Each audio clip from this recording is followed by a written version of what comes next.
Debate with Smruthy Paruthikad. Nilambur ജയപരാജയങ്ങൾ തുടർ പ്രതികരണങ്ങളെല്ലാം നൽകുന്ന സൂചനകൾ എന്താണ് നിലമ്പൂർ പാഠം? 2021 നിന്നും നഷ്ടപ്പെട്ട 14,567 വോട്ടുകൾ PV അൻവറിന്റേത് മാത്രമായിരുന്നു എന്നാണോ CPM-ന്റെ വിലയിരുത്തൽ? മുഖ്യമന്ത്രി അടക്കം ക്യാമ്പ് ചെയ്ത് നടത്തിയ പ്രചാരണം പാളിപ്പോയതിൽ പാർട്ടി വിലയിരുത്തൽ എന്താണ്? ഹിന്ദുത്വ താലിബാനും ഇസ്ലാമിക സംഘപരിവാറും കൈകോർത്തുവെന്നാണ് തോറ്റ സ്ഥാനാർത്ഥി. പക്ഷേ നിലമ്പൂരിൽ ശ്വാസം മുട്ടിയ വെള്ളയുള്ള വാക്കുകൾ CPM-ൽ നിന്ന് ഈ ഉപതെരഞ്ഞെടുപ്പിൽ കേട്ടിട്ടുമില്ല.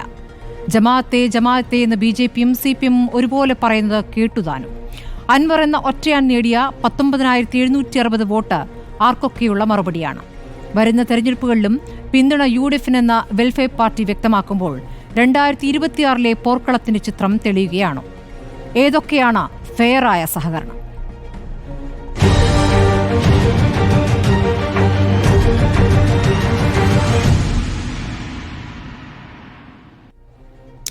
ഡോക്ടർ VPP മുസ്തഫ CPM-ൽ നിന്നും, അഡ്വക്കേറ്റ് മുഹമ്മദ് ഷാ മുസ്ലിം ലീഗിൽ നിന്നും, അഡ്വക്കേറ്റ് VP ശ്രീപത്മനാഭൻ BJP-ൽ നിന്നും, NP ചെക്കുട്ടി രാഷ്ട്രീയ നിരീക്ഷകനായും ചർച്ചയിൽ പങ്കെടുക്കുന്നു. ആദ്യം ശ്രീ VPP മുസ്തഫ, ഇന്നിപ്പോൾ CPM-നകത്ത് 2 തരത്തിലുള്ള അഭിപ്രായങ്ങൾ പുറത്തു വരുന്നതായി കേൾക്കുന്നു. കാരണം അവിടെ ഒരു സ്വതന്ത്രനെ മാത്രമേ ഇനി പരീക്ഷിക്കാൻ പാടുള്ളൂ. നിലമ്പൂരിൽ പാർട്ടി ചിഹ്നത്തിൽ പാർട്ടി സ്ഥാനാർത്ഥി മത്സരിക്കുന്നത് അപ്രായോഗികമാണ് എന്നൊരു വിലയിരുത്തലിലേക്ക് പാർട്ടി എത്തിയെന്ന് ചിലരെങ്കിലും പറയുന്നു. M സ്വരാജിന് താല്പര്യമില്ലായിരുന്നിട്ടും അദ്ദേഹത്തെ നിർബന്ധിച്ചു എന്നുള്ള വിലയിരുത്തലുമുണ്ട്. അപ്പോൾ എന്താണ് യഥാർത്ഥ പരാജയ കാരണങ്ങളെന്ന വിലയിരുത്തലിലേക്ക് CPM ശരിക്ക് കടന്നു? CPIM-ൽ ഒരു തരത്തിലും നിലമ്പൂർ ഉപതെരഞ്ഞെടുപ്പിനെ സംബന്ധിച്ച് 2 അഭിപ്രായമില്ല. കാരണം അങ്ങനെ 2 അഭിപ്രായങ്ങൾ പറയാനുള്ള ഏതെങ്കിലും ഒരു വേദി രൂപപ്പെട്ടിട്ടില്ലല്ലോ. CPIM-ന്റെ സംസ്ഥാന സെക്രട്ടേറിയറ്റ് യോഗമോ അല്ലെങ്കിൽ മലപ്പുറം ജില്ലാ സെക്രട്ടേറിയറ്റ് യോഗമോ ഒക്കെ ചേരണം. അവിടെ ചേരുമ്പോഴാണല്ലോ സഖാക്കൾ അവരുടെ വേദിയിൽ അവർക്കുള്ള പാർട്ടി ഫോറത്തിൽ അഭിപ്രായം പറയുക. അപ്പോഴല്ലേ നമുക്ക് അവിടെ വ്യത്യസ്തമായ അഭിപ്രായം ഉണ്ടായോ ഇല്ലയോ എന്നറിയാൻ വേണ്ടി കഴിയുക. അപ്പോൾ അങ്ങനെ ഔപചാരികമായിട്ടുള്ള ഒരു പാർട്ടി യോഗവും ചേർന്നിട്ടില്ല ഇന്നലെ ഈ തെരഞ്ഞെടുപ്പ് റിസൾട്ട് വന്നതിന് ശേഷം. അതുകൊണ്ട് 2 അഭിപ്രായം ഉണ്ടായി എന്നൊക്കെയുള്ളത് വ്യാഖ്യാനം മാത്രമാണ്. കാരണം അഭിപ്രായം തന്നെ അങ്ങനെ രൂപപ്പെടുത്താനുള്ള ഒരു പാർട്ടി യോഗവും ചേർന്നിട്ടില്ല. എന്നാൽ പാർട്ടി സെക്രട്ടറി ഉൾപ്പെടെയുള്ള ഉത്തരവാദപ്പെട്ട പാർട്ടി നേതാക്കൾ ഈ തെരഞ്ഞെടുപ്പിനെ സംബന്ധിച്ച് അവിടുത്തെ സ്ഥാനാർത്ഥിയും കൂടിയായിട്ടുള്ള സഖാവ് സ്വരാജ് ഉൾപ്പെടെയുള്ളവർ ചില നിരീക്ഷണങ്ങൾ പ്രാഥമികമായി ഈ റിസൾട്ടിനെ അടിസ്ഥാനപ്പെടുത്തി നടത്തിയിട്ടുണ്ട്. അതിൽ കൃത്യമായിട്ട് പാർട്ടി സംസ്ഥാന സെക്രട്ടറി പറഞ്ഞല്ലോ, ഞങ്ങൾക്ക് വോട്ടുകൾ നഷ്ടപ്പെട്ടിട്ടുണ്ട്. അങ്ങനെ തന്നെയാണ് പറഞ്ഞിട്ടുള്ളത്. ആ പ്രസ്താവന സ്മൃതി കൃത്യമായിട്ട് നോക്കിയിട്ടുണ്ടാകും. സഖാവ് ഗോവിന്ദ മാഷ പ്രസ്താവന എന്നാണ് ഞാൻ കരുതുന്നത്. തീർച്ചയായിട്ടും അതിൽ പാർട്ടി നടത്തേണ്ട ഒരു സ്വയം വിമർശനം എന്നുള്ള നിലയിൽ അത് എടുത്തു പറഞ്ഞിരിക്കുകയാണ്. പാർട്ടിക്ക് വരേണ്ടുന്നതായ കുറച്ച് വോട്ടുകൾ പോയിട്ടുണ്ട്, അത് അൻവർ പിടിച്ചിട്ടുണ്ട് എന്ന് തന്നെയാണ് പറഞ്ഞിട്ടുള്ളത്. അൻവറിന് കിട്ടിയ വോട്ടിൽ CPIM-ന് ലഭിക്കേണ്ടിയിരുന്ന വോട്ടുകളുമുണ്ട് എന്ന് തന്നെയാണ് പറഞ്ഞിട്ടുള്ളത്. അതാകെ പാർട്ടിയുടെ പൊളിറ്റിക്കൽ വോട്ടുകളാണോ എന്ന് ചോദിച്ചാൽ ഒരു പക്ഷേ ആവില്ല. എന്നാൽ ഇന്നത്തെ ഒരു സാഹചര്യത്തിൽ കേരളത്തിലെ ഭരണത്തിൻ്റെ ഒരു മികവും ദേശീയവും അന്തർദേശീയവുമായ വിഷയങ്ങളിലൊക്കെ CPIM ഇടതുപക്ഷം കൈക്കൊള്ളുന്ന നിലപാടിനോടുള്ള ഒരു ആനുകൂല്യവും വെച്ച് ഞങ്ങൾക്ക് വരേണ്ടിയിരുന്ന വോട്ടുകളാണ്. പക്ഷെ അത് ആ നിലയിൽ ഞങ്ങൾക്ക് ക്യാൻവാസ് ചെയ്യാൻ വേണ്ടി കഴിഞ്ഞിട്ടില്ല എന്നുള്ള പോരായ്മയുണ്ട്. CPM-ന്റെ വോട്ടുകൾ പോയി എന്ന് പറയുമ്പോൾ അൻവർ പറഞ്ഞ കാര്യങ്ങൾ വിശ്വാസ്യതയുള്ളതാണ്. അൻവർ പറഞ്ഞതിൽ എന്തോ ഉണ്ട്, അതിലൊരു സത്യമുണ്ട്, ശരിയുണ്ട് എന്ന തോന്നലായിരിക്കുമല്ലോ CPM-ന് കിട്ടിക്കൊണ്ടിരുന്ന ആ വോട്ടുകൾ അൻവറിലേക്ക് പോയത്. അത് നിങ്ങൾ പരിശോധിക്കുമോ? സ്മൃതി അങ്ങനെ ലളിതമായിട്ട് ചിന്തിക്കുന്ന ഒരാളല്ല, ഉയർന്ന ചിന്താബോധമുള്ള ഒരാളാണ്. അൻവറിന് അദ്ദേഹം ഇപ്പോൾ പറഞ്ഞ ഈ 4 വർത്തമാനം കൊണ്ടാണോ വോട്ട് കിട്ടിയത്? അദ്ദേഹം ഈ തെരഞ്ഞെടുപ്പ് കാലത്ത് ഈ 22 ദിവസത്തിൻ്റെ എന്തെല്ലാം കാര്യങ്ങൾ പറഞ്ഞു. എനിക്ക് ആഭ്യന്തര വകുപ്പ് കിട്ടണം, എനിക്ക് വനം വകുപ്പ് കിട്ടണം, ഞാൻ MLA എന്നുള്ള നിലയിൽ ഇതാ ഇപ്പോൾ നാളെ തൊട്ട് 1000 ആളുമായിട്ട് തിരുവനന്തപുരത്തേക്ക് പോകുന്നു. ഇങ്ങനെയുള്ള അൻവറിന്റെ വർത്തമാനം കേട്ടിട്ടാണ് ഈ വോട്ടുകൾ കിട്ടിയത് എന്ന് തോന്നുന്നുണ്ടോ? സ്മൃതിയെ പോലെ ഉന്നതമായി ചിന്തിക്കുന്ന ആളുകൾ മനസ്സിലാക്കുക, അൻവർ 10 വർഷമായിട്ട്, 10 വർഷമല്ല കുറച്ചുകൂടി എടുത്തു കഴിഞ്ഞാൽ, അതിനു മുമ്പുള്ള 2014 ലോക്സഭാ തെരഞ്ഞെടുപ്പിന്റെ സ്ഥാനാർത്ഥിത്വം മുതൽ എടുത്തു കഴിഞ്ഞാൽ കുറച്ച് കാലമായി ഇടതുപക്ഷവുമായി സഹകരിച്ച് നിൽക്കുന്നയാൾ, അതിൽ 9 വർഷം ഇടതുപക്ഷത്തിനോടൊപ്പം MLA ആയിരുന്നയാൾ. അതിൽ തന്നെ ഇടതുപക്ഷത്തിൻ്റെ ആ നിലപാടുകളെ ഏറ്റവും ശക്തമായിട്ട്, പ്രത്യേകിച്ച് സോഷ്യൽ മീഡിയയിലൊക്കെ, സാധാരണ ഈ സോഷ്യൽ മീഡിയ ഭാഷയിൽ പറഞ്ഞാൽ ഒരു കടന്നൽ കൂട് തന്നെ ഇടതുപക്ഷത്തെ പിന്തുണക്കുന്നവർ എന്നുള്ള നിലയിൽ അൻവറിനോടൊപ്പം ഉണ്ടായിട്ടുണ്ട്. സ്വാഭാവികമായിട്ടും അവരുടെ ഒരു ആനുകൂല്യം കിട്ടിയിട്ടുണ്ടാകും. അത് അൻവർ ഇപ്പോൾ എന്തെങ്കിലും ഈ ഭരണത്തെക്കുറിച്ച് പറഞ്ഞതുകൊണ്ടുള്ള കാര്യമല്ല. ഈ പറഞ്ഞൊരു പശ്ചാത്തലമാണ്, അൻവർ നിന്നിട്ടുള്ള ഒരു സാഹചര്യവും പശ്ചാത്തലവുമാണ് അതിന് കാരണമായിട്ടുള്ളത്. ഇതൊക്കെ മനസ്സിലാകുന്ന ഒരാൾ തന്നെയാണ് സ്മൃതി. പിന്നെ ഈ ചർച്ചയ്ക്ക് എന്തായാലും സ്മൃതിയുടെ ഒരു സ്വഭാവം വെച്ച് ഇടതുപക്ഷത്തെ ടാർഗറ്റ് ചെയ്യണം എന്നുള്ളതുകൊണ്ട് അങ്ങനെ പറയുന്നതേ ഉള്ളൂ. അതിൽ അങ്ങനെ ഒരു ലക്ഷ്യവുമില്ല. നിങ്ങളുടെ വിലയിരുത്തൽ എന്താണ് എന്നാണ് എനിക്ക് അറിയേണ്ടത്. അതാണ് ചോദിച്ചതും.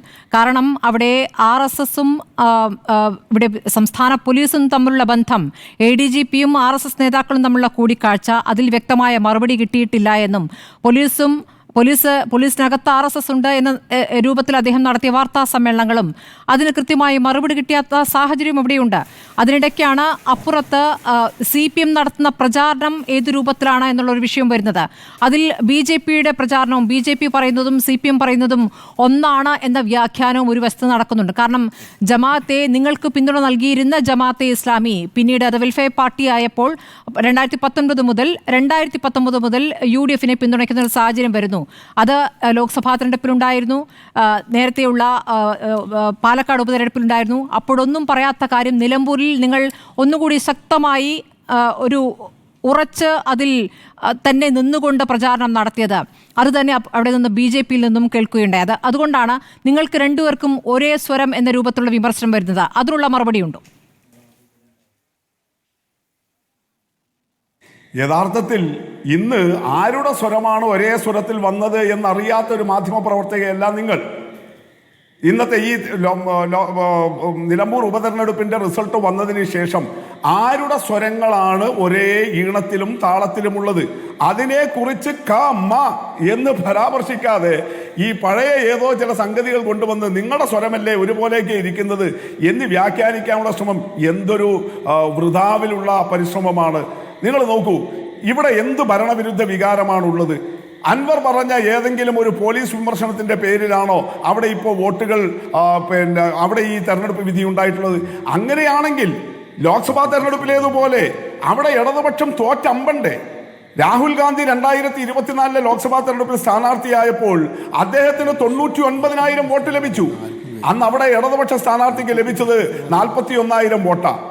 അതിന് തൊട്ടുപുറകെ 6 മാസം കഴിഞ്ഞിട്ട് പ്രിയങ്ക ഗാന്ധി അവിടെ ഉപതെരഞ്ഞെടുപ്പിൽ മത്സരിച്ചപ്പോൾ പ്രിയങ്ക ഗാന്ധിക്ക് ലഭിച്ചത് 95,000 വോട്ടാണ്. അന്ന് ഇടതുപക്ഷ സ്ഥാനാർത്ഥിക്ക് നിലമ്പൂരിൽ ലഭിച്ചത് 29,900 വോട്ടാണ്. നിങ്ങൾ നോക്കൂ, ആ വ്യത്യാസത്തിൽ നിന്നാണ് ഒരൊറ്റ വർഷത്തിനിടയിൽ CPIMന്റെ വോട്ട്, ഇടതുപക്ഷത്തിന്റെ വോട്ട് 66,600ലേക്കും 99,000 വോട്ട് ലഭിച്ചിരുന്ന UDFന്റെ വോട്ട് 78,000ലേക്കും കുറയുന്നത്. അപ്പൊ ആരുടെ നിലപാടുകളാണ് ഈ തെരഞ്ഞെടുപ്പിൽ സ്വീകരിക്കപ്പെട്ടിട്ടുള്ളത്? ആരുടെ വാദവും പിന്തുണയുമാണ് വോട്ടിൽ ശതമാനം നോക്കിയാൽ കുറഞ്ഞിട്ടുള്ളത്? 17,500 വോട്ട് BJPക്ക് ലഭിച്ചിരുന്നു, NDA മുന്നണിക്ക് ലഭിച്ചിരുന്നു ലോക്സഭാ തെരഞ്ഞെടുപ്പിൽ. അതിപ്പോ 8,500 വോട്ടായിട്ട് കുറഞ്ഞു. അപ്പൊ നിങ്ങൾ നോക്ക്, ആരുടെ വോട്ടാ കൂടിയത്? നിങ്ങൾക്ക് സ്വീകാര്യമായ ചില വർഷങ്ങളും ചില തെരഞ്ഞെടുപ്പുകളും നിങ്ങൾ എടുത്തു പറയാം. ശ്രീ VP മുസ്തഫ, ഞാൻ പഴയ കാര്യമല്ല ചോദിച്ചത്. നിങ്ങൾ ഈ ഉപതെരഞ്ഞെടുപ്പിൽ എങ്ങനെ തോറ്റു എന്നതാണല്ലോ ചോദിക്കുന്നത്. ആ തോൽവിക്ക് ശേഷവും നിങ്ങൾ പറഞ്ഞ കാര്യം ജമാഅത്തെ ഇസ്ലാമി വർഗീയ കൂട്ടുകെട്ടിന്റെ വിജയം എന്നാണ് പാർട്ടി സെക്രട്ടറി പറഞ്ഞത്. പഴയ കാര്യമേ അല്ല ഞാൻ ചോദിച്ചത്. അതുതന്നെയാണ് BJPയും അപ്പുറത്ത് UDF വിജയത്തെ നോക്കിക്കൊണ്ടു പറഞ്ഞത്. 2006 69,482 വോട്ട് ശ്രീരാമകൃഷ്ണന് കിട്ടിയിട്ടുണ്ട്. ഇപ്പോൾ എത്രയാണ് ഇദ്ദേഹത്തിന് കിട്ടിയത്, സ്വരാജിന് കിട്ടിയത്? അപ്പോൾ 20 വർഷം കൊണ്ട് എന്ത് നിങ്ങൾ നേടി? 20 വർഷം കൊണ്ട് നിങ്ങൾക്ക് എത്ര ഒഴുകിപ്പോയി എന്നൊരു ചോദ്യമുണ്ട്. ഈ PV അൻവർ കൊണ്ടുവന്ന വോട്ട് PV അൻവർ കൊണ്ടുപോകുന്നു എന്ന് പറയുമ്പോൾ നിങ്ങളെങ്ങനെ തോറ്റു എന്നതാണല്ലോ ചോദ്യം. ആ ചോദ്യത്തിന് ഉത്തരം കിട്ടിയിട്ടില്ല. ഭരണവിരുദ്ധ വികാരമില്ല എന്ന് നിങ്ങൾ പറയുന്നു അല്ലേ? ഭരണവിരുദ്ധ വികാരമില്ല. നിങ്ങളുടെ വോട്ട് അടിസ്ഥാനപരമായ വോട്ട്, അടിസ്ഥാന വോട്ട് അവിടെ തന്നെ നിൽക്കുന്നു. അടിസ്ഥാന വോട്ട് കൊണ്ട് വിജയിക്കില്ലല്ലോ. നിഷ്പക്ഷമായി നിൽക്കുന്ന ബാക്കി വോട്ടുകൾ കൂടി ചേരുമ്പോഴാണല്ലോ ഒരു സ്ഥാനാർത്ഥി ജയിക്കുന്നത്. അത് നിങ്ങൾക്ക് കിട്ടിയിട്ടില്ല എന്ന് പറയുമ്പോൾ നിങ്ങൾ ഈ തെരഞ്ഞെടുപ്പിൽ പറഞ്ഞ കാര്യങ്ങൾ അത് ജനം അംഗീകരിച്ചിട്ടില്ല, നിലമ്പൂരിലെ ജനത അംഗീകരിച്ചിട്ടില്ല എന്നുകൂടിയാണ് അതിൽ വരുന്നത്. ഞാൻ ലീഗ് പ്രതിനിധിയിലേക്ക് പോകുന്നു. അഡ്വക്കേറ്റ് മുഹമ്മദ് ഷാ, നിങ്ങളുടെ വിജയത്തെ ഒരു വർഗീയ കൂട്ടുകെട്ടിൻ്റെ വിജയമായിട്ടാണ് CPM വ്യാഖ്യാനിക്കുന്നത്, അപ്പുറത്ത് BJPയും അതെ. നിങ്ങൾക്ക് ജമാഅത്തെ ഇസ്ലാമി പിന്തുണ നൽകിയിട്ടുണ്ട്. ആ പിന്തുണ എന്നുള്ളത് ഇനിയും തുടരുമെന്നുള്ള പ്രസ്താവന, വെൽഫെയർ പാർട്ടിയുടെ പിന്തുണ ഇനിയും തുടരുമെന്നാണ് ഇന്ന് അവർ അറിയിച്ചിരിക്കുന്നത്. നാളെ അതിൽ കൂടുതൽ വിശദമായൊരു വാർത്താസമ്മേളനം നടത്തുമെന്നാണ് അറിയുന്നത്. ആ പിന്തുണ ഇനി പഞ്ചായത്ത് തെരഞ്ഞെടുപ്പിലും നിയമസഭാ തെരഞ്ഞെടുപ്പിലും ഒക്കെ ഉണ്ടാകുമെന്ന് പറയുന്നു. ആ ഒരു പിന്തുണയിലാണോ നിങ്ങളുടെ വിജയം എന്നുള്ളതാണ് ആദ്യത്തെ ചോദ്യം. ഇന്നിപ്പോൾ ആര്യടൻ ഷൗക്കത്ത് നന്ദി പറയുന്നതിൽ ജമാഅത്തെ ഇസ്ലാമി പിന്തുണയെ എടുത്തു പറയുന്നുണ്ട്. അത് ഒരു മുൻപില്ലാത്തൊരു രീതിയാണ്, എടുത്തു പറഞ്ഞു. അപ്പോൾ ആ പിന്തുണ എന്നുള്ളത് അതിൻ്റെ സ്വഭാവത്തിൽ എന്തെങ്കിലും മാറ്റം വരുമോ? അത് അസോസിയേറ്റ് അംഗം എന്നുള്ള രീതിയിൽ ആ പാർട്ടി വരുമോ? അതല്ല മുന്നണിയുടെ ഭാഗമാകും എന്ന രൂപത്തിൽ വരുമോ എന്നൊക്കെയുള്ള സംശയങ്ങളാണ് നിങ്ങളോട് ചോദിക്കാനുള്ളത്.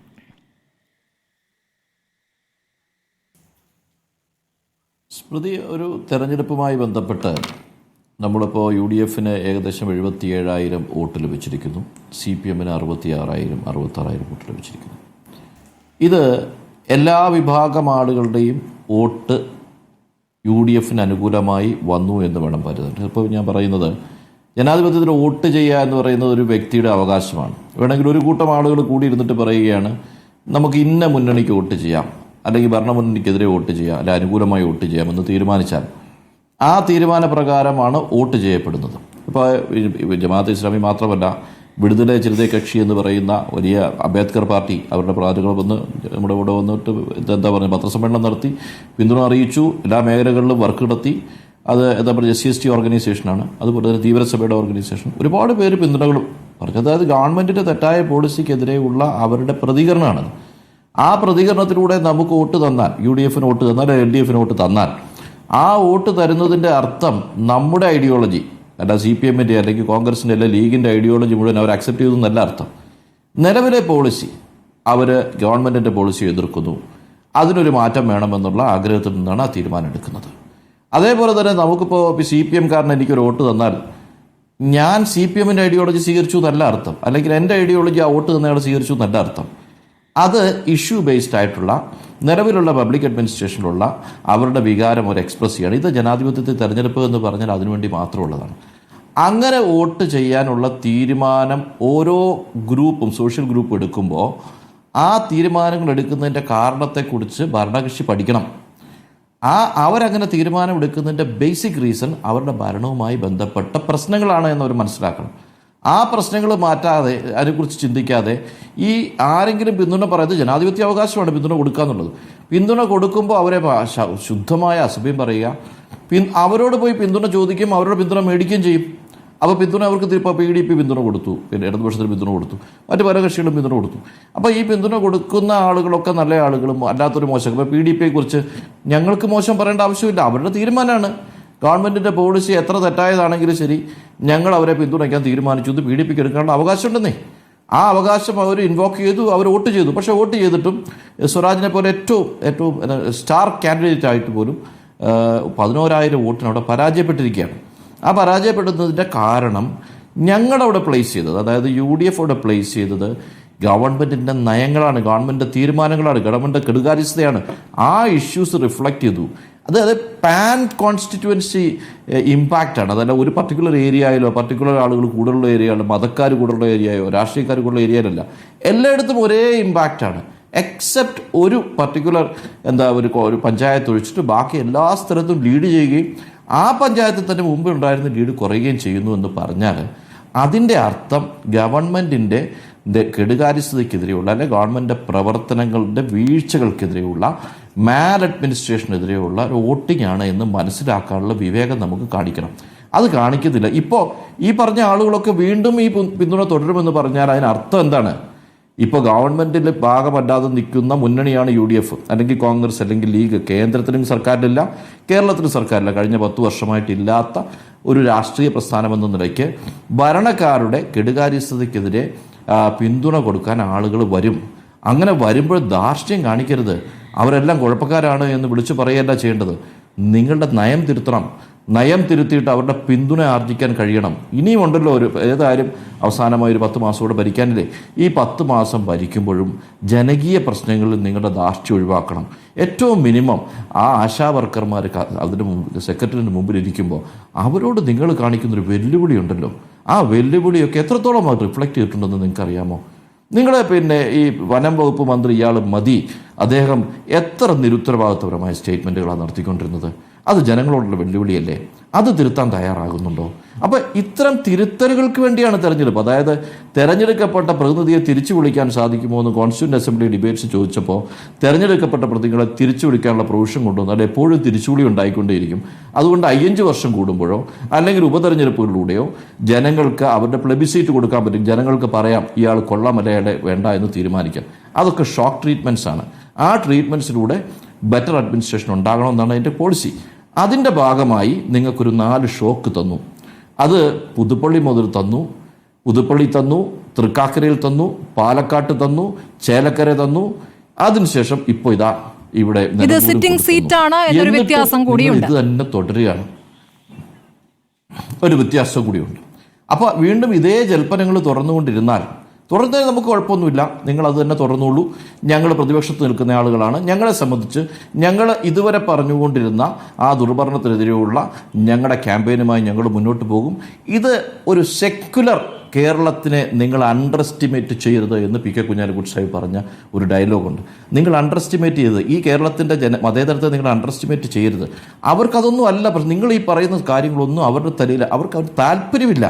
അവർക്ക് താല്പര്യമുള്ളത് അവരുടെ ജീവിത പ്രശ്നങ്ങളെയാണ്. ആ ജീവിത പ്രശ്നങ്ങളെ അഡ്രസ്സ് ചെയ്യാൻ ഇന്നും തയ്യാറല്ല എന്ന് തെളിയിക്കുന്ന സ്റ്റേറ്റ്മെൻറ്റാണ് ഇടതുപക്ഷത്തിൻ്റെ ഭാഗത്തുനിന്നും ഭരണകൂടത്തിൻ്റെ ഭാഗത്തുനിന്നും എന്ന് വരുന്നതെങ്കിൽ അത് നിരുത്തരവാദിത്വപരമായ രാഷ്ട്രീയ പ്രവർത്തനമായിരുന്നു. നിങ്ങളുടെ മുൻകാല നേതാക്കളൊക്കെ എങ്ങനെയായിരുന്നു ഒരു ഇഷ്യൂവിനെ അഡ്രസ്സ് ചെയ്ത് നിങ്ങൾ പഠിക്കണം. ഇപ്പോൾ കാവൽ മന്ത്രിസഭയുടെ സ്വഭാവം മാത്രമേ ഉള്ളൂ എന്ന് എ.കെ. ആന്റണി പറഞ്ഞില്ലേ? അക്ഷരാർത്ഥത്തിൽ അതാണോ അല്ലയോ എന്നൊന്ന് പഠിക്കും. നിങ്ങളുടെ ഭൂരിപക്ഷം നഷ്ടപ്പെട്ടിരിക്കുന്നു. നിങ്ങൾ 15,000 ആളുകൾ നിങ്ങൾ വോട്ട് ചെയ്യേണ്ട തീരുമാനിച്ചു. ഏറ്റവും മിനിമം സ്വരാജിനെ പോലുള്ള സ്റ്റാർ കാൻഡിഡേറ്റ് വന്നിട്ടും നേതാക്കളിൽ നിന്ന് വരുന്ന പ്രതികരണങ്ങൾ അതൊരു പ്രശ്നമാണ് എന്ന് നിങ്ങൾ CPM-നെ ചൂണ്ടിക്കാണിച്ച് വിമർശിക്കുമ്പോൾ അഡ്വക്കേറ്റ് മുഹമ്മദ് ഷാ, ഹിന്ദുത്വ താലിബാനും ഇസ്ലാമിക സംഘപരിവാറും കൈകോർക്കുന്നു എന്നത് ഒരു പ്രതികരണം സ്വരാജിന്റെ ഭാഗത്ത് വന്നത് കേട്ടുകാണുമല്ലോ. എന്തുകൊണ്ടാണ് അത് പറഞ്ഞത്? തെരഞ്ഞെടുപ്പ് പരാജയത്തിന് ശേഷം സ്വരാജിനെ പരിഹസിക്കാൻ വേണ്ടി കോൺഗ്രസിലെ നേരത്തെ BJP-യുടെ ഭാഗമായിരുന്ന സന്ദീപ് വാര്യർ നടത്തിയ ഫേസ്ബുക്ക് പോസ്റ്റ് അദ്ദേഹത്തിൻ്റെ പ്രതികരണം ആണ്. അതിനുശേഷം അത് ഏറ്റെടുത്തുകൊണ്ട് ചില സംഘപരിവാർ കേന്ദ്രങ്ങളിൽ നിന്ന് തന്നെ അതേ പോസ്റ്റ് അതേ രീതിയിൽ തന്നെ അത് ഷെയർ ചെയ്യുന്ന ഒരു രീതി ഉണ്ടായി. സത്യാനന്തര കാലത്ത് ഇങ്ങനെയല്ലാതെ മറ്റു വിധി നിങ്ങൾ പ്രതീക്ഷിച്ചിരുന്നോ എന്ന് അദ്ദേഹം ചോദിച്ചത് ഏത് ഘട്ടത്തിലാണെന്ന് നിങ്ങൾക്കും അറിയാവുന്നതാണ്. അയോധ്യ വിധിയുമായി ബന്ധപ്പെട്ടാണ് അന്ന് M. സ്വരാജ് അങ്ങനെ ഒരു പ്രതികരണം നടത്തിയത്. അത് എടുത്ത് അദ്ദേഹത്തെ പരിഹസിക്കാൻ ഉപയോഗിക്കുമ്പോൾ നിങ്ങളിലേക്ക് ഇപ്പോൾ എത്തിയിരിക്കുന്നവരുടെ രാഷ്ട്രീയം എന്താണ് എന്നുകൂടി പരിശോധിക്കേണ്ടി വരില്ലേ അഡ്വക്കേറ്റ് മുഹമ്മദ് ഷാ? അല്ല, സ്മൃതി പറഞ്ഞ ഒരു പോയിന്റിനോട് യോജിക്കുകയാണ്. പ്രതികരണങ്ങളോട് നമ്മൾ കുറച്ചുകൂടി പക്വത കാണിക്കുന്നത് എപ്പോഴും നല്ലതാണ്. പ്രതികരണങ്ങളോട് പക്വത. സ്വരാജിന് ഇപ്പോൾ ഉണ്ടാകുന്ന ഫീലിംഗ്, സ്വരാജ് പരാജയപ്പെട്ട് നിൽക്കുന്ന സമയത്ത് ആ പരാജിതനായ ഒരു സ്ഥാനാർത്ഥിയോട് കാണിക്കേണ്ട മര്യാദ കാണിക്കണമെന്ന് വിശ്വസിക്കുന്ന ഒരാൾ തന്നെയാണ് ഞാൻ. ആ സിറ്റുവേഷനിൽ സ്വരാജിനോട് ഇപ്പോൾ ഞാൻ ഒന്നും പ്രതികരിക്കുന്നില്ല. കാരണം സ്വരാജ് ഇട്ടിരിക്കുന്ന ഇന്നത്തെ പോസ്റ്റ് സ്വരാജിൻ്റെ ഒരു ഫീലിംഗിൽ നിന്ന് ഇട്ടിരിക്കുന്ന ഒരു പോസ്റ്റാണ്. അതിന് കാരണമായി പറഞ്ഞിരിക്കുന്ന ചില ചെറുപ്പക്കാരായ രാഷ്ട്രീയ നേതാക്കളൊക്കെ പറഞ്ഞ കമൻറ്റിനെ ബേസ് ചെയ്തിട്ടാണ് പറഞ്ഞിരിക്കുന്നത്. പക്ഷെ അവിടെയും സ്വരാജ് ചെയ്തൊരു കാര്യമുണ്ട്. സ്വരാജ് അവിടെയും മതവും ജാതിയും തീവ്രവാദവും ഒക്കെ കൂട്ടിച്ചേർക്കുകയാണ്. അത് നിർത്ത് സ്വരാജ്, പറയൂ, പാർട്ടിക്കുള്ളിൽ പറയൂ. നമ്മുടെ പാർട്ടി ഇപ്പം നടത്തിക്കൊണ്ടിരിക്കുന്ന ഭരണത്തിനൊരു കുഴപ്പമുണ്ട്, ആ കുഴപ്പം തിരുത്തണം എന്ന് വേണം ഫേസ്ബുക്ക് പോസ്റ്റിടാൻ. ആ തിരുത്തുന്നില്ലെങ്കിൽ വർഗീയ വോട്ട് എന്ന് പറഞ്ഞതിനോട് നിങ്ങൾക്ക് വിയോജിക്കാം, അതിൽ തെറ്റില്ല അഡ്വക്കേറ്റ് മുഹമ്മദ് ഷാ. അതിൽ നിങ്ങൾക്ക് നിങ്ങളുടേതായ വാദവുമുണ്ട്. പക്ഷേ സ്വരാജ് മറ്റൊരു അവസരത്തിൽ അതിഗൗരവത്തിൽ പറഞ്ഞ ഒരു പ്രതികരണത്തെ, ഒരു സ്റ്റേറ്റ്മെന്റിനെ എവിടെയാണ് ഒരു കോൺഗ്രസ് നേതാവ് ഉപയോഗിക്കുന്നത്? ഏത് രൂപത്തിലാണ് ഉപയോഗിക്കുന്നത്? അത് ഏറ്റെടുക്കുന്നത് പിന്നീട് ശശികല ടീച്ചറെ പോലുള്ള ആളുകൾ, ശശികല ടീച്ചർ എന്ന് ഞാൻ വിളിക്കുന്നത്, അവരെ പോലുള്ള ആളുകളാണ് അതെടുത്ത് പിന്നീട് ഉപയോഗിക്കുന്നത്. അപ്പോൾ അവിടെ എങ്ങനെയാണ് ഒരു ഐക്യം സംഭവിക്കുന്നത്? ഉദ്ദേശവും ഇല്ലാതെ ഒരു ഐക്യം സംഭവിക്കുന്നുണ്ട്, ഒരു ആശയം ആ രൂപത്തിൽ ഷെയർ ചെയ്യപ്പെടുന്നുണ്ട്.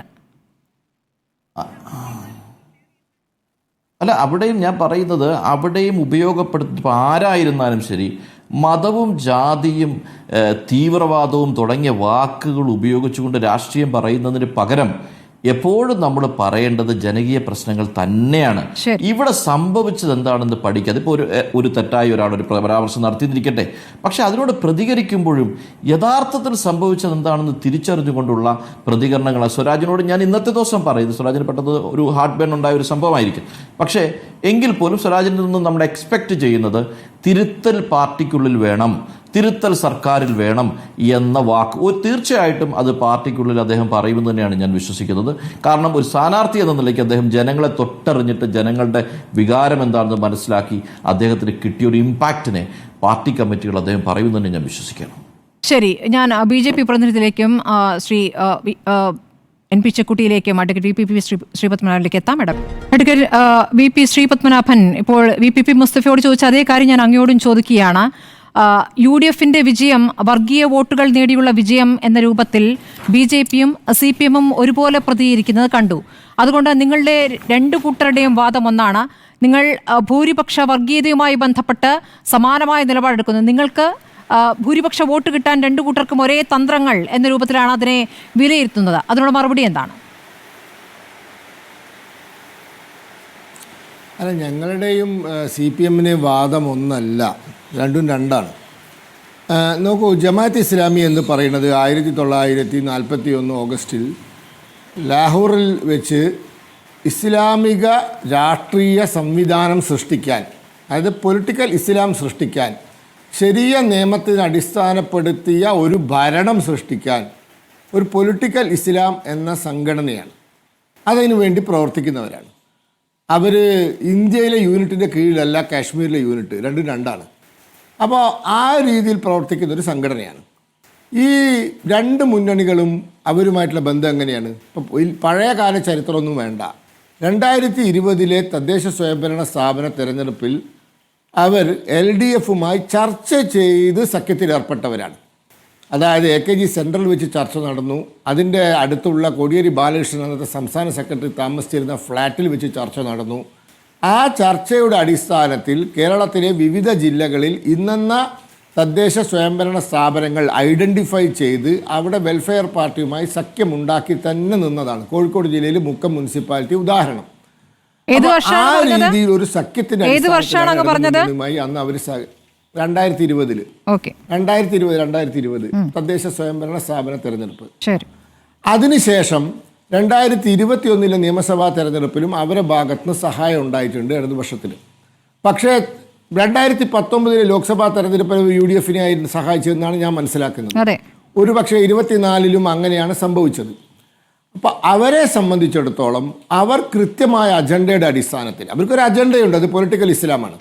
അതിൻ്റെ അടിസ്ഥാനത്തിൽ കാലാകാലം ഇരു മുന്നണികളുമായി അവർ വെറുതെ പോകുന്ന വഴിക്ക് നിലമ്പൂർ ഒരു ഉപതെരഞ്ഞെടുപ്പ് നടക്കുകയല്ലേ, അപ്പോൾ ഏതായാലും അവിടെ ഷൗക്കത്ത് ആര്യാടനല്ലേ മത്സരിക്കുന്നത്, എന്നാൽ കയറി പിന്തുണച്ച് കളയാം എന്നൊന്നും പറഞ്ഞ് പിന്തുണയ്ക്കുന്നവരൊന്നല്ല. അതൊക്കെ കൃത്യമായ ചർച്ചയുടെ അടിസ്ഥാനത്തിൽ, നീക്കുപോക്കുകളുടെ അടിസ്ഥാനത്തിൽ, കണ്ടീഷനുകൾ വെച്ചിട്ട് നടത്തുന്ന ചർച്ചകളുടെ പരിണിത ഫലമായി ഉണ്ടാവുന്ന അണ്ടർസ്റ്റാൻഡിങ്ങാണ്, ഒത്തുതീർപ്പുകളാണ്. അങ്ങനെയാണ് അവർ പിന്തുണ കൊടുക്കുന്നത്. അപ്പോൾ ഇപ്പോൾ അവർ ഇടതുപക്ഷത്തിൽ നിന്നും 2-3 തെരഞ്ഞെടുപ്പുകളിൽ ഇടതുപക്ഷങ്ങൾക്ക് സഹായിച്ചതിന് ശേഷം ഇപ്പം നിയമസഭാ തെരഞ്ഞെടുപ്പുകളുടെയും തദ്ദേശ സ്വയംഭരണ സ്ഥാപന തെരഞ്ഞെടുപ്പുകളുടെയും കാര്യത്തിൽ അവരുടെ നയത്തിൽ ഒരു മാറ്റമുണ്ടായിട്ടുണ്ട്. അവർ ഐക്യമുന്നണിയുമായി സഹകരിക്കാൻ തീരുമാനിച്ചിട്ടുണ്ട്. അതൊക്കെ കൃത്യമായ ചർച്ചയുടെ അടിസ്ഥാനത്തിലാണ് നടന്നത്. അല്ലാണ്ട് ഇത് ഈ ഇടതുപക്ഷം പറയുമ്പോൾ ഇടതുപക്ഷത്തിൽ അങ്ങനെ കൈയ്യഴുകാനൊന്നും പറ്റില്ല. അവരൊക്കെ കൃത്യമായ ചർച്ച നടത്തി, കോടിയേരി ബാലകൃഷ്ണൻ തന്നെ ചർച്ച നടത്തി, സംസ്ഥാന സെക്രട്ടറി തന്നെ ചർച്ച നടത്തി തീരുമാനിച്ചാന്ന് ജമാഅത്ത് ഇസ്ലാമിക്കാർ കഴിഞ്ഞ കുറച്ച് ദിവസമായി TV ചാനലുകൾ വന്ന് പരസ്യമായി പറയുന്നുണ്ട്. അപ്പോൾ അതിൻ്റെ അതേപോലത്തെ ചർച്ച നടന്നിട്ടുണ്ട്. അങ്ങനെയല്ലാണ്ട് ഒന്നും അവരൊന്നും ആ വെറുതെ പോകുന്ന വഴിക്ക് ഒരു പിന്തുണ കൊടുക്കുന്നു. പല രീതിയിൽ ചില തെരഞ്ഞെടുപ്പുകളിൽ ചില സ്ഥാനാർത്ഥികൾക്ക് എന്ന രൂപത്തിലും ആ പിന്തുണ വന്നിട്ടുണ്ട്. ചിലയിടത്ത് LDFന്, ചിലയിടത്ത് UDFന് എന്ന രൂപത്തിലും വന്നിട്ടുണ്ട്. അതവർ പറയുകയും ചെയ്തിട്ടുള്ളതാണ്. അതല്ല നമ്മുടെ തർക്കം. ഈ തിരഞ്ഞെടുപ്പിൽ നിങ്ങൾക്കും അവർക്കും ഒരേ സ്വരം വന്നിട്ടുണ്ടോ? ഞങ്ങളും അവരും തമ്മിൽ എന്തിനാ ഒരേ സ്വരം? ചുമന്നുകൊണ്ട് നടന്നത് പറഞ്ഞുതരാ. അവരുടെ കേക്കട്ടെ, അവരുടെ സഖ്യകക്ഷി, അതായത് രഹസ്യ സഖ്യകക്ഷി, CPMൻ്റെ ഇടതു മുന്നണിയുടെ ഒരു രഹസ്യ സഖ്യകക്ഷി, ആ മുന്നണി അല്ലെങ്കിൽ ആ ബന്ധം വിട്ട് വലത്തോട്ട് പോകുന്നൊരു വിഷമമാണ് അവർക്കുള്ളത്. ആ വിഷമമല്ല ഞങ്ങൾക്കുള്ളത്. അവരുടെയും വിഷയം രണ്ടും രണ്ടാണ്. ഒരാൾ വിട്ടുപോവുകയാണ്. സാമാന്യ ഭേദപ്പെട്ട വോട്ടുകൾ പ്രത്യേകിച്ച് മലബാർ ഭാഗത്ത് മലപ്പുറം ജില്ല, കോഴിക്കോട് ജില്ല, വയനാട് ജില്ല, കണ്ണൂർ ജില്ല, കാസർഗോഡ് ജില്ല, പാലക്കാട് ജില്ലയുടെ വടക്കൻ ഭാഗങ്ങൾ, ഇങ്ങനെ തൃശ്ശൂർ ജില്ലയുടെ വടക്കൻ ഭാഗങ്ങൾ, ഇങ്ങനെയൊക്കെ ഉള്ള സ്ഥലങ്ങളിൽ സാമാന്യ ഭേദപ്പെട്ട വോട്ടുള്ളൊരു സംവിധാനം അവരെ വിട്ടുപോകുന്ന വിഷമമാണ് അവർക്ക്. അപ്പോൾ അത് UDF പോയിരിക്കുകയാണ്, കൃത്യമായ ചർച്ചയുടെ അടിസ്ഥാനത്തിൽ പോയിരിക്കുകയാണ്. അപ്പോൾ ഈ അൻവർ ഇത്രയേറെ വോട്ടുകൾ പിടിച്ചിട്ടും UDF വലിയ ക്ഷീണമൊന്നും ഉണ്ടായിട്ടില്ല. കാരണം അവിടെ UDF വോട്ടിലേക്കും അൻവർ കയറി ചെന്ന് UDF ഇതിലും വലിയ ക്ഷീണം സംഭവിപ്പിക്കുമായിരുന്നു. പക്ഷേ ജമാഅത്ത് ഇസ്ലാമിൻ്റെ സഹായമാണ് UDF തുണയായത്. അല്ലാണ്ട് UDF ജനപിന്തുണ കൂടിയിട്ടൊന്നുമില്ല. 3000 വോട്ടിലാണോ അവരുടെ ജയം? 700 വോട്ടിലാണോ ജയം? അല്ല, പറഞ്ഞുതരാം. 3000 വോട്ട് എന്നൊക്കെ നിങ്ങൾ പറയുന്നതാണ്. അവർക്ക് അത്രയും നല്ല വോട്ട്. അവർക്ക് അതിലും അധികം വോട്ട് സ്വാധീനിക്കാനുള്ള, അവരുടെ പോക്കറ്റിലുള്ള വോട്ട് മാത്രമല്ല, അവർക്ക് സ്വാധീനിക്കാനുള്ള ശേഷിയുണ്ട്. അതൊരു ഇസ്ലാമിക ഐഡിയോളജിക്കൽ ഒരു സംവിധാനമാണ്. അവർക്ക് കൃത്യമായ അജണ്ടകളുണ്ട്, പ്രവർത്തന പദ്ധതികളുണ്ട്, അവർക്ക് സ്വാധീനിക്കാൻ സാധിക്കും. അപ്പോൾ അതുകൊണ്ട് വലിയൊരു ക്ഷീണം അൻവറിനെ കൊണ്ട് ഒരു 790 വോട്ടിൻ്റെ അടുത്ത് വരെ മാത്രം എത്തിക്കാൻ അവരെ സഹായിച്ചത് ജമാഅത്തെ ഇസ്ലാമിയാണ്. ജമാഅത്തെ ഇസ്ലാമി നിഷ്പക്ഷത പാലിച്ചിരുന്നെങ്കിൽ, അല്ല ഇടതുമുന്നണിയുടെ ഭാഗത്താണ് നിന്നിരുന്നെങ്കിൽ ഇങ്ങനെ ആയിരിക്കില്ല ഫലം. ഒരു പക്ഷേ ഇതിലും ടൈറ്റാവുമായിരുന്നു മത്സരം. അപ്പം അതുകൊണ്ട് UDF കൃത്യമായ ചർച്ചയുടെ അടിസ്ഥാനത്തിൽ കിട്ടിയ പിന്തുണയാണ്. അത് UDF മനസ്സിലാക്കണം. അതിൽ ഒളിച്ചു കളിച്ചിട്ട് കാര്യമില്ല. ലീഗുകാർക്ക് അറിയുമെന്ന് അറിഞ്ഞൂടാ, കോൺഗ്രസ്സുകാർക്ക് തീരുമാനിച്ച കാര്യമാണ്. ഒളിച്ചുകളിയില്ല. പുറത്ത് പിന്തുണ പ്രഖ്യാപിക്കുന്നു വെൽഫെയർ പാർട്ടി. അവരുടെ പിന്തുണയുണ്ട് എന്ന പ്രതിപക്ഷ നേതാവ് പറഞ്ഞതിൽ ചില കാര്യങ്ങളിൽ കുഴപ്പം പറ്റിയിട്ടുണ്ട്. അത് പിന്നീട് ലീഗായാലും VD സതീശനായാലും പിന്നീട് വിശദീകരിക്കുകയാണ് ചെയ്തിട്ടുള്ളത്. അതിലൊരു രഹസ്യ ബാന്ധവത്തിൻ്റെ സ്വഭാവം ഇല്ല എന്നാണ് ഇതുവരെയുള്ള നമ്മുടെ മനസ്സിലാക്കൽ. ശ്രീ NP ചെക്കുട്ടി, ക്ഷമിക്കണം, ഈ തിരഞ്ഞെടുപ്പിൽ നടന്ന ഒരു സഹകരണം, ആ സഹകരണം ഇനി വരുന്ന പഞ്ചായത്ത് തിരഞ്ഞെടുപ്പിലായാലും അടുത്ത നിയമസഭാ തിരഞ്ഞെടുപ്പിലായാലും ഞങ്ങളുടെ ഭാഗത്തുനിന്നുണ്ടാകും എന്ന വെൽഫെയർ പാർട്ടി ഇന്ന് പറയുകയാണ്. നാളെ അതൊന്ന് വിശദമായി പറയുകയും ചെയ്യും. നിലമ്പൂരിലെ അല്ലെങ്കിൽ മലപ്പുറത്തെ സാഹചര്യം, ഇനി അതിലും കൂട്ടി പറയുകയാണ് മലബാറിലെ ഒരു സാഹചര്യം, അങ്ങനെയല്ല മധ്യ തിരുവിതാംകൂറിലേക്കും മധ്യ കേരളത്തിലേക്കുമൊക്കെ വരുന്ന സാഹചര്യം. അപ്പോൾ ഈ പിന്തുണ എന്നുള്ളത് മറ്റൊരു രൂപത്തിലാക്കി വ്യാഖ്യാനിക്കാനും എളുപ്പമാണ്. ഇപ്പോൾ തിരഞ്ഞെടുപ്പിന് ശേഷം, നിലമ്പൂർ ഉപതെരഞ്ഞെടുപ്പിന് ശേഷം പ്രചാരണത്തിൽ പറഞ്ഞ അതേ കാര്യങ്ങൾ പാർട്ടി സെക്രട്ടറി വീണ്ടും പറയുന്നത്, ഈ കാര്യങ്ങൾ ഇനിയും പറഞ്ഞു തുടരും, അത് തന്നെ ഇനി അടുത്ത നിയമസഭാ തെരഞ്ഞെടുപ്പിലും പഞ്ചായത്ത് തെരഞ്ഞെടുപ്പിലും പറയുമെന്നതിൻ്റെ സൂചന കൂടിയാണ്. അത് ഏത് രൂപത്തിലാണ് ഇനി അത് പ്രതിഫലിക്കാൻ പോകുന്നത് ശ്രീ NP ചെക്കുട്ടി? ഒന്നാമത്തെ കാര്യം, വസ്തുതകളിൽ നിന്ന് വളരെ മാറി നിന്നുകൊണ്ടുള്ള ഒരു വിശകലനമാണ് CPM നടത്തുന്നത്. അതായത് UDF വിജയം, കേരളത്തിലെ സമീപകാലത്തുണ്ടായ തെരഞ്ഞെടുപ്പ് വിജയങ്ങൾ വളരെ വളരെ തിളക്കമാർന്നൊരു വിജയമാണ് നിലമ്പൂരിൽ UDF കിട്ടിയിരിക്കുന്നത്. 11,000 വോട്ട് ഇത്രയും കടുത്ത മത്സരത്തിൽ അവർ കിട്ടിയിട്ടുണ്ട്. യഥാർത്ഥത്തിൽ ഭരണവിരുദ്ധ വികാരത്തിൻ്റെ വോട്ടുകൾ ഒന്നിച്ചു വരികയാണെങ്കിൽ പിന്നെ അൻവറിന് കിട്ടിയ വോട്ടും നമ്മൾ അതിൻ്റെ ഭാഗമായിട്ട് കാണണം. അങ്ങനെ നോക്കിയാൽ കേരളത്തിലെ ഭരണത്തിനോടുള്ള വളരെ ശക്തമായിട്ടൊരു യോജിപ്പ്, ഏതാണ്ട് 30,000-ലേറെ വോട്ടുകൾ അവർക്കെതിരായിട്ട് വീണിട്ടുണ്ട്. ആ ഒരു സാഹചര്യത്തിൽ ഈ വിജയത്തിൻ്റെ അടിത്തറ എന്ന് പറയുന്നത് ജമാഅത്തെ ഇസ്ലാമിയുടെ വോട്ടുകളാണ് എന്ന മറ്റുള്ള വ്യാഖ്യാനം വസ്തുതകൾക്ക് നിരക്കുന്നതല്ല. കാരണം എന്താ വെച്ചാൽ ജമാഅത്തെ ഇസ്ലാമി എന്ന് പറയുന്നത് നമ്മൾ ഈ മലബാറിൽ തന്നെ ജീവിക്കുന്ന കൂട്ടരാണ്, മലബാറിലെ രാഷ്ട്രീയം അറിയുന്ന ആളുകളാണ്, മുസ്ലിം സമുദായത്തെ അറിയുന്ന ആളുകളാണ്. ജമാഅത്തെ ഇസ്ലാമി എന്ന് പറയുന്നത് വളരെ മൈനസ്ക്യൂൾ ആയിട്ടുള്ളൊരു മൈനോറിറ്റി സെക്ഷനാണ് യഥാർത്ഥത്തിൽ മുസ്ലിങ്ങൾക്കിടയിൽ. ഏറി വന്നാലും ഒരു 2,000 വോട്ടുകൾ അവർക്ക് ഉണ്ടാക്കാൻ പറ്റുമായിരിക്കും. എനിക്ക് അതുപോലും അവർക്ക് ആ നിലമ്പൂർ മണ്ഡലത്തിൽ അത്രയും പറ്റുമെന്ന് ഞാൻ കരുതുന്നില്ല. പക്ഷേ 2,000 വോട്ടുണ്ടെങ്കിൽ, അല്ലെങ്കിൽ 3,000 വോട്ടെന്ന് കൂട്ടിക്കോളൂ, അതുണ്ടെങ്കിൽ അത് 11,000 ഈ 77,000 വോട്ടാവില്ല. 77,000 വോട്ട് കേരളത്തിലെ ഒരു മണ്ഡലത്തിൽ പിന്നെ ജനങ്ങൾ ചെയ്യുമ്പോൾ അതിൻ്റെ ഒരു 2% 3% വരുന്ന ആളുകളുടെ വോട്ടാണ് ഈ വോട്ടിൻ്റെ മുഴുവൻ അടിത്തറ എന്ന് പറയുന്നത്. കേരളത്തിലെ ജനങ്ങളെ അപമാനിക്കുന്നതിന് തുല്യമാണ്. അവിടെ മുസ്ലിങ്ങളുണ്ട്, അവിടെ ക്രിസ്ത്യാനികളുണ്ട്, അവിടെ ഹിന്ദുക്കളിൽ തന്നെ വളരെ വ്യത്യസ്തമായിട്ടുള്ള ജാതി വിഭാഗങ്ങളിൽപ്പെട്ട ആളുകളുണ്ട്. ഈ ആളുകൾക്കൊക്കെ തന്നെ വോട്ടുണ്ട്.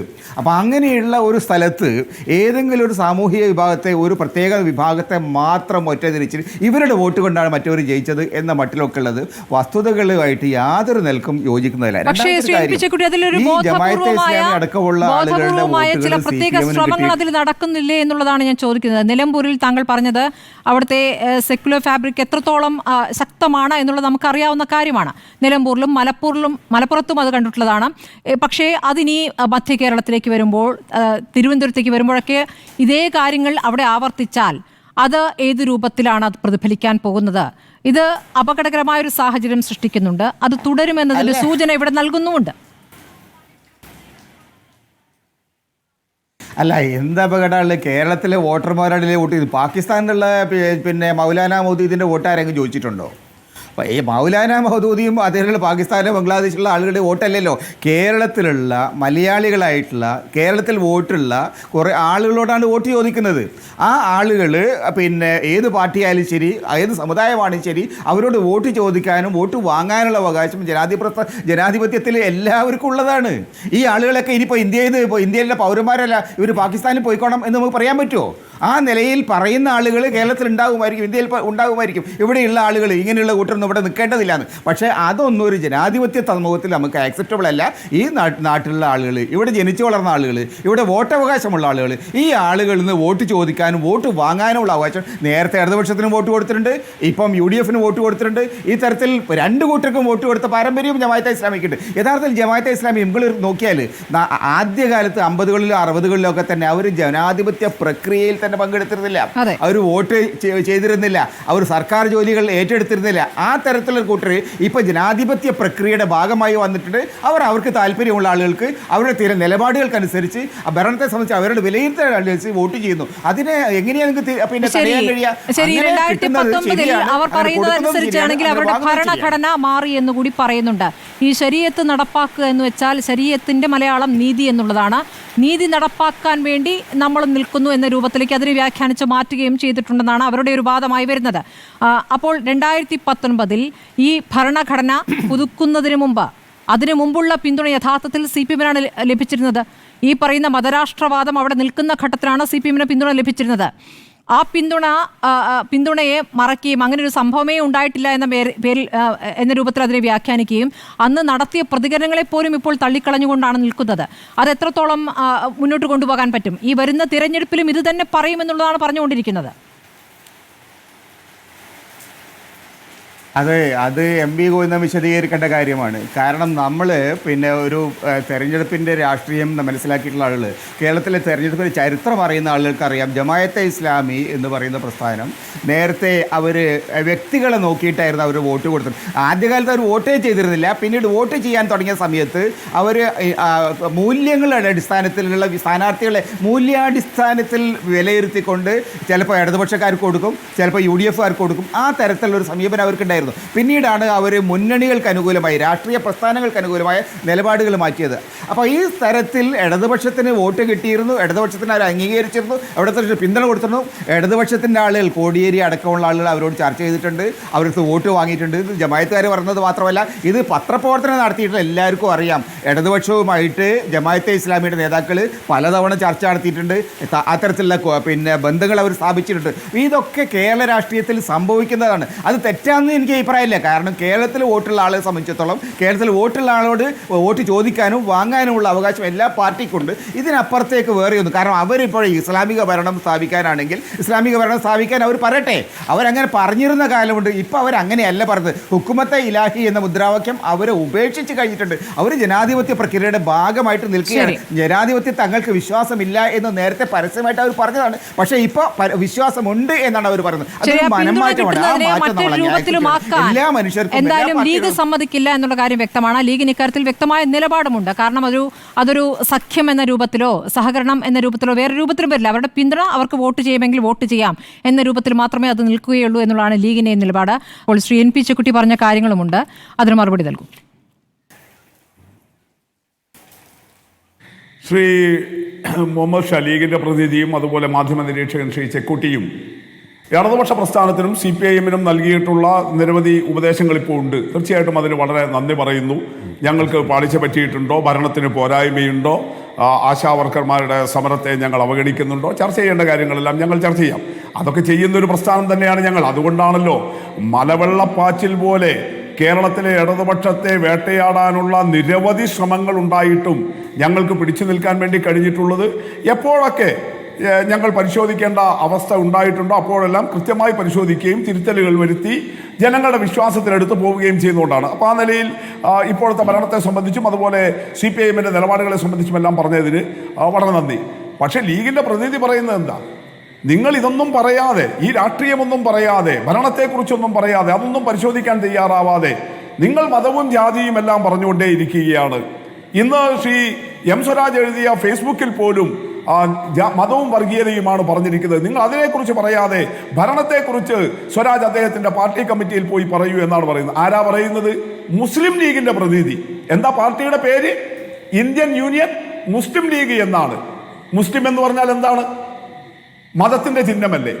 മതത്തിന്റെ ചിഹ്നത്തെ സ്വന്തം പാർട്ടിയുടെ പേരായി ചേർത്തിരിക്കുന്നയാളാണ് പറയുന്നത് നിങ്ങൾ രാഷ്ട്രീയത്തിൽ മതവും ജാതിയും ഒന്നും പറയല്ല എന്ന്.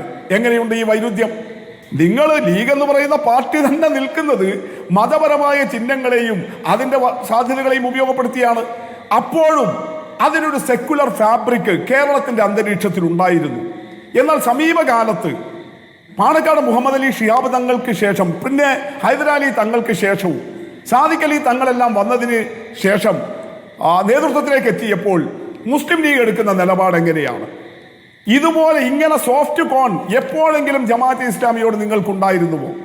ഹാഗിയ സോഫിയ വിഷയത്തിൽ സാദിഖ് അലി തങ്ങളുടെ പേര് വെച്ച് ചന്ദ്രികാ പത്രത്തിൽ വന്ന ലേഖനം നിങ്ങളുടെ ഓർമ്മയിലില്ലേ മുഹമ്മദ് ഷാ? എന്തായിരുന്നു സമീപനം? അപ്പൊ നിങ്ങൾ പഴയ സെക്കുലർ ഫാബ്രിക് പാണക്കാട് തങ്ങന്മാരുടെയും ബാഫക്കി തങ്ങളുടെയും CH മുഹമ്മദ് കോടയുടെ എല്ലാം കാലത്തുണ്ടായിരുന്ന സെക്കുലർ ഫാബ്രിക് പതിയെ പതിയെ കൈയൊഴിയുന്നു. നിങ്ങൾക്ക് നിങ്ങളുടെ വേര് നഷ്ടപ്പെടുന്നു എന്ന് കണ്ടപ്പോൾ നിങ്ങൾ തന്നെ സ്വയം ഈ വർഗീയതയെ സ്വാംശീകരിക്കുന്ന അംശം ഉണ്ടായിരിക്കുന്നു. ഡോക്ടർ VPP മുസ്തഫ ഒന്ന് ഇടപെട്ട് ചോദിച്ചോട്ടെ, ഈ നിലമ്പൂർ ഉപതെരഞ്ഞെടുപ്പിൽ മുസ്ലിം ലീഗിന്റെ ഭാഗത്തു നിന്നും കോൺഗ്രസിന്റെ ഭാഗത്തു നിന്നും വന്നിരിക്കുന്ന വർഗീയ പ്രചാരണം അതെന്താണെന്നൊന്ന് വിശദീകരിക്കാമോ? ഒരു വാചകം ചൂണ്ടിക്കാണിക്കാമോ? ഒരു വർഗീയ മുദ്രാവാക്യം ചൂണ്ടിക്കാണിക്കാമോ?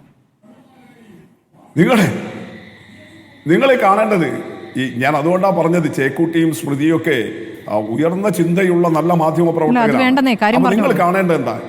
നിങ്ങൾ രണ്ടുപേരും പറയുന്നത് ഈ ജമാഅത്തെ ഇസ്ലാമിയുടെ 3000 വോട്ടാണോ പ്രശ്നം എന്നാണ്.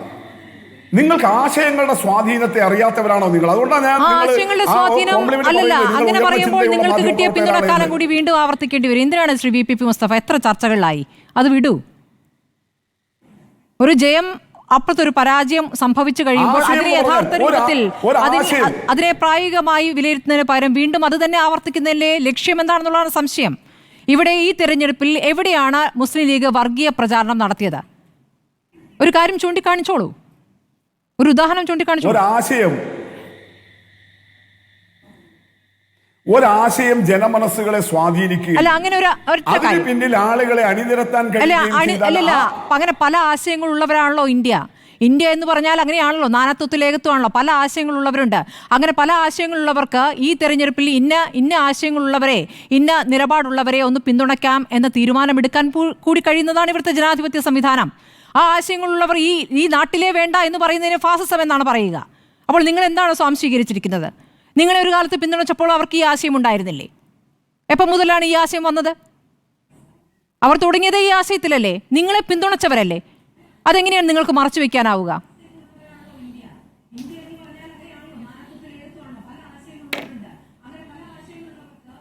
ആശയങ്ങൾ എങ്ങനെയാണ് വളരെ വ്യത്യസ്തമായ നിലയിൽ പ്രവർത്തിക്കുന്നത്? പുരോഗമനപരമായ ആശയങ്ങളുണ്ട്, സമൂഹത്തെ പ്രതിലോമകരമായി ബാധിക്കുന്ന ആശയങ്ങളുണ്ട്. അവിടെയാണ് കണ്ട എല്ലാ ആശയങ്ങളും ഒരുപോലെ അപകടകരമെന്നല്ല. ഇപ്പോൾ RSSന്റെ ഒരു ആശയമാണ് ഇന്ത്യയെ ഹിന്ദു രാഷ്ട്രമാക്കണം. ആ RSSന്റെ ആശയം, എന്നാൽ പിന്നെ നിങ്ങൾക്ക് ആശയത്തിന് സ്വാതന്ത്ര്യമുണ്ട് ശരി എന്ന് പറഞ്ഞ് അതിനെ പിന്തുണക്കുകയാണോ വേണ്ടത്? ഇത് തന്നെയല്ലേ ജമാഅത്തെ ഇസ്ലാമിയുടെ മതരാഷ്ട്രവാദവും? ആ ആശയത്തെ എന്നാ പിന്നെ അവരുടെ ഒരു ആശയമാണ് എന്ന് പറഞ്ഞ് പിന്തുണക്കുകയാണോ വേണ്ടത്? അത് സമൂഹത്തെ സൃഷ്ടിക്കുന്ന കേരളത്തിന്റെ ഡോക്ടർ വി.പി. മുസ്തഫ ജമാഅത്തെ ഇസ്ലാമി ഇവിടെ പിന്തുണക്കുകയാണോ കണ്ടത്, അതോ അവർ പിന്തുണക്കുകയാണോ ചെയ്തത്? രണ്ട് വ്യത്യാസമുണ്ടല്ലോ. നിങ്ങളെ പിന്തുണച്ചിരുന്നല്ലോ. നിങ്ങൾ RSS വിരുദ്ധമായ ഒരു പ്രസ്താവന ഈ തെരഞ്ഞെടുപ്പിൽ എവിടെയാണ് പ്രയോഗിച്ചു കണ്ടത്? ഏത് പ്രസംഗത്തിലുണ്ടായിരുന്നു? കേട്ടില്ലല്ലോ. അവിടെ വന്ന് വർഗീയ പ്രസംഗം നടത്തിയ വെള്ളാപ്പള്ളിക്കെതിരെ നിങ്ങളുടെ പ്രസംഗം ഉണ്ടായോ? ഈ ഉപതെരഞ്ഞെടുപ്പിൽ ഉണ്ടായോ? എന്തിനാണ് ചിരിക്കുന്നത്? മറുപടി ഉണ്ടോ? ഞാൻ പറയുന്നത് പിണറായി വിജയന്റെ ഈ തെരഞ്ഞെടുപ്പ് കമ്മിറ്റി രൂപീകരണത്തിന്റെ പ്രസംഗം കേൾക്കാൻ സ്മൃതി പരുത്തിക്കാടിന് ക്ഷമയുണ്ടോ എന്നുള്ളതാണ്. അതെല്ലാം കേട്ടിട്ടും നിങ്ങൾ എവിടെയാണ് RSSനെ കുറിച്ച് പ്രസംഗിച്ചത് എന്നൊക്കെ ഒരു ഉളുപ്പുമില്ലാതെ വന്ന് ചോദിക്കുന്നത് അന്ധമായ അവിടെ വർഗീയ പ്രസംഗം നടത്തിയ വെള്ളാപ്പള്ളിക്കെതിരെ എന്തെങ്കിലും ഒരു വാക്ക് പറഞ്ഞോ? നിലമ്പൂരിൽ വന്നല്ലേ പ്രസംഗിച്ചത്? വെള്ളാപ്പള്ളിക്കെതിരെ ഒരു വാചകം പറഞ്ഞോ? ഭൂരിപക്ഷ വർഗീയതയും ന്യൂനപക്ഷ വർഗീയതയും ഒരുപോലെ ആക്രമിക്കുന്നു എന്ന് പറയുന്നവർ എന്തുകൊണ്ട് മൗനം പാലിച്ചു?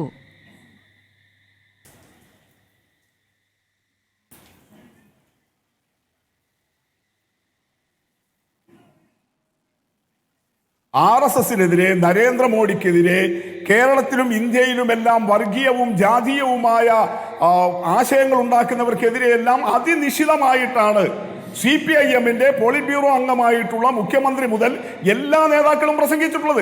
ആ നിലപാടാണ് സ്ഥാനാർത്ഥി സ്വരാജ് ഉയർത്തിപ്പിടിച്ചത്. അതിന്റെ ഭാഗമായിട്ടല്ലേ നിങ്ങൾ നോക്കൂ, ഇന്നും ഇന്നലെയുമായിട്ട് വന്ന പ്രതികരണങ്ങൾ എന്താ? ശശികലയുടെ പ്രതികരണം എന്താ? നിങ്ങൾ ഈ ഫേസ്ബുക്കിലെ പോസ്റ്റ് എടുത്ത അതാണ് വലിയ വിഷയം എന്ന രീതിയിൽ അവതരിപ്പിക്കാതിരിക്കുക. അങ്ങ് ചോദിച്ച കാര്യം ഞാൻ നേരത്തെ ചോദിച്ചല്ലോ. ഞാൻ മുഹമ്മദ് ഷായോട് അത് ചോദിച്ചു കഴിഞ്ഞതാണല്ലോ. അത് ഫേസ്ബുക്ക് പോസ്റ്റാണ്. എവിടെയും വന്ന പ്രസംഗങ്ങളല്ല. തെരഞ്ഞെടുപ്പ് കാലത്ത് പ്രചാരണമായി വന്ന വിഷയമല്ലല്ലോ. തെരഞ്ഞെടുപ്പാനന്തരം നടത്തിയ ഒരു പരിഹാസമാണ്. ആ പരിഹാസങ്ങളൊക്കെ തിരിച്ചും അപ്പുറത്തും വേറെ രൂപത്തിൽ ഉണ്ടായിട്ടുണ്ടെന്നേ.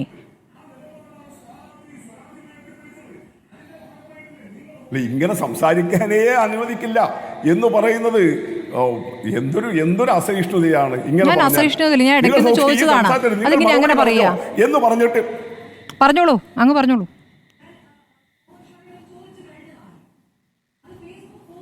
നിങ്ങൾ എന്നോട് ഇത് അവർക്ക് മറുപടി പറഞ്ഞോളൂ എന്ന് പറഞ്ഞിട്ട് തുടങ്ങാൻ പറഞ്ഞതിന് ശേഷമുള്ള ഈ 4 മിനിറ്റിനകത്ത് നിങ്ങളുടെ ചോദ്യങ്ങൾ എങ്ങനെയാ?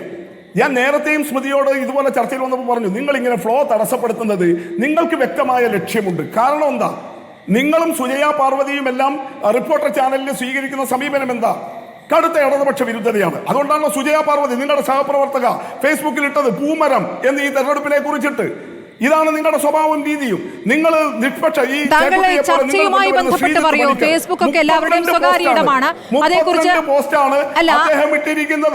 അപ്പൊ ഇതാണ് അതല്ല, അങ്ങ് ഇപ്പോൾ ഈ ചർച്ചയ്ക്കുള്ള ഉത്തരം പറയൂ. ഇപ്പൊ അങ്ങേക്ക് ഒരുപാട് ഉത്തരം പറയാനുണ്ടോ? 3 പേർക്ക് ഉത്തരം പറയാനുണ്ടല്ലോ. അതിലേക്ക് എത്തൂ ദയവ് ചെയ്ത്. നമ്മുടെ സമയം കുറവായതുകൊണ്ടാണ്. ഇപ്പൊ സമയം കുറവിലേക്ക് എത്തി. ഞാൻ പറയുന്നത് തടസ്സപ്പെടുത്തുകയും എന്നിട്ട് എന്തോ ഔദാര്യം പോലെ നിങ്ങൾ പറയൂ എന്ന് പറഞ്ഞിട്ട് അത് തടസ്സപ്പെടുത്തിയിട്ട് സമയം കുറവിനെ കുറിച്ചും പറയുന്നത് എന്ത്? ജനാധിപത്യത്തെ കുറിച്ചല്ല നിങ്ങൾ പറയുന്നത്, മര്യാദയെ കുറിച്ചല്ല നിങ്ങൾ പറയുന്നത്. ഞങ്ങൾക്ക് CPMന് ജനാധിപത്യമില്ല, CPMന് മര്യാദയില്ല എന്നിട്ട് താങ്കൾ എടുക്കുന്ന സമീപനം എന്താ? അപ്പൊ കൃത്യമായിട്ട് ഒരു 3-4 മിനിറ്റ് ഒരു സഹിഷ്ണുതയോട് കൂടിയിരിക്കും. ചോദ്യങ്ങൾ ചോദിക്കാനുണ്ടാകും. പക്ഷെ നിങ്ങൾ പറയുമ്പോൾ എനിക്ക് ചോദ്യം ചോദിക്കാൻ ഇല്ലാത്തത് കൊണ്ടല്ലോ. ചേക്കുട്ടി പറയുമ്പോൾ, VG പത്മനാഭൻ പറയുമ്പോൾ, മുഹമ്മദ് ഷാ പറയുമ്പോൾ, പക്ഷെ ഒരു സംവാദത്തിന്റെ മര്യാദ എന്താ? നിങ്ങൾ ഒരാൾക്ക് ഒരു സമയത്തിന്റെ നമ്മൾ കേട്ടിരിക്കുക, അതിനുശേഷം ഇത് പഠിപ്പിക്കേണ്ടി വരുന്നതിൽ ഖേദമുണ്ട്.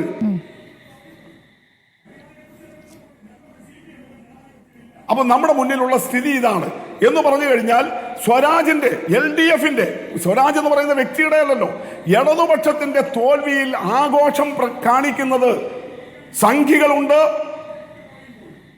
അതുപോലെ ജമാഅത്തെ ഇസ്ലാമി ഉൾപ്പെടെയുള്ള മുസ്ലിം വർഗീയവാദികളുണ്ട്. അപ്പൊ 2 വർഗീയവാദികൾക്കും ഒരുപോലെ എങ്ങനെയാണ് ഇടതുപക്ഷത്തിന്റെ പരാജയം ആഘോഷമായിട്ട് മാറിയത്?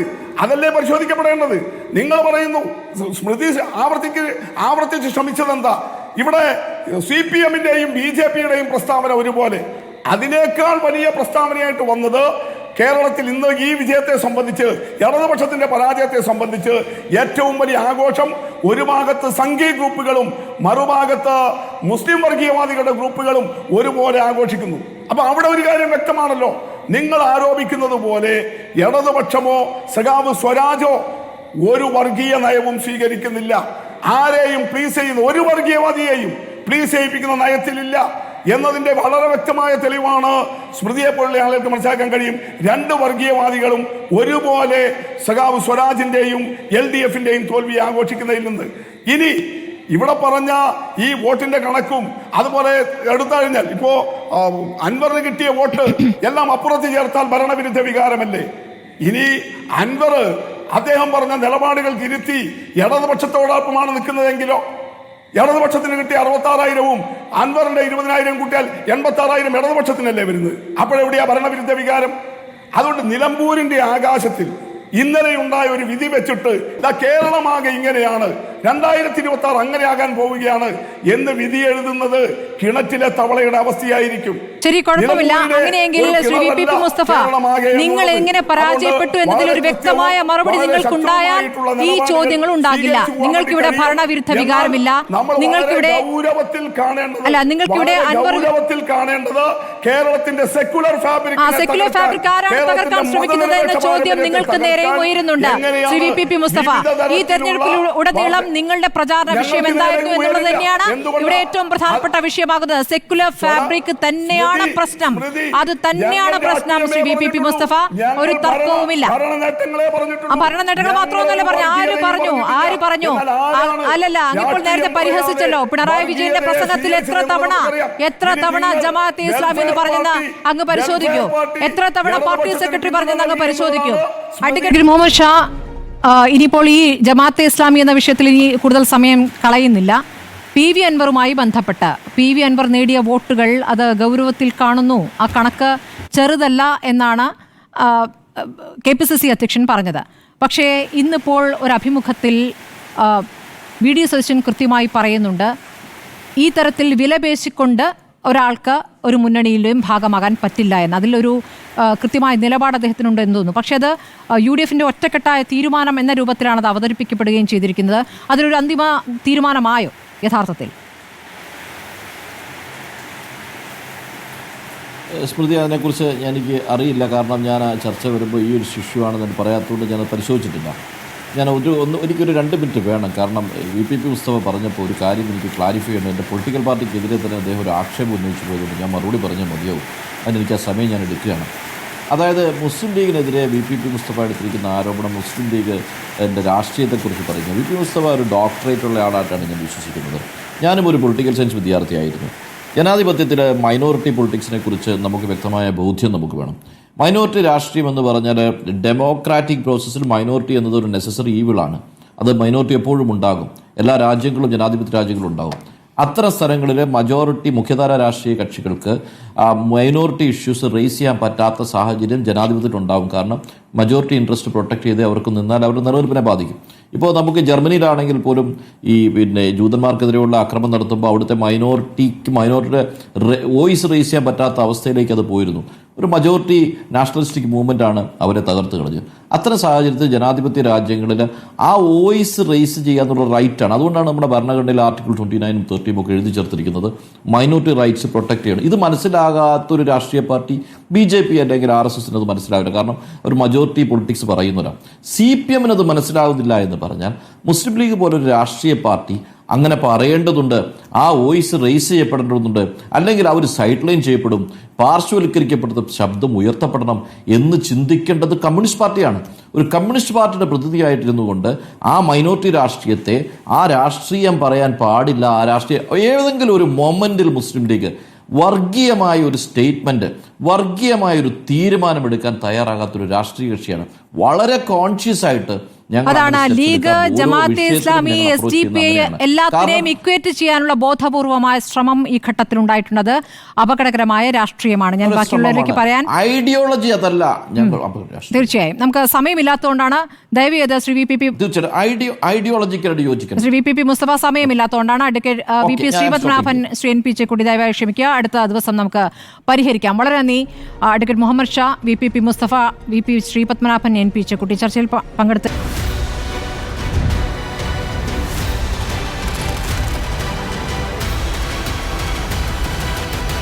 Debate with Smruthy Paruthikad.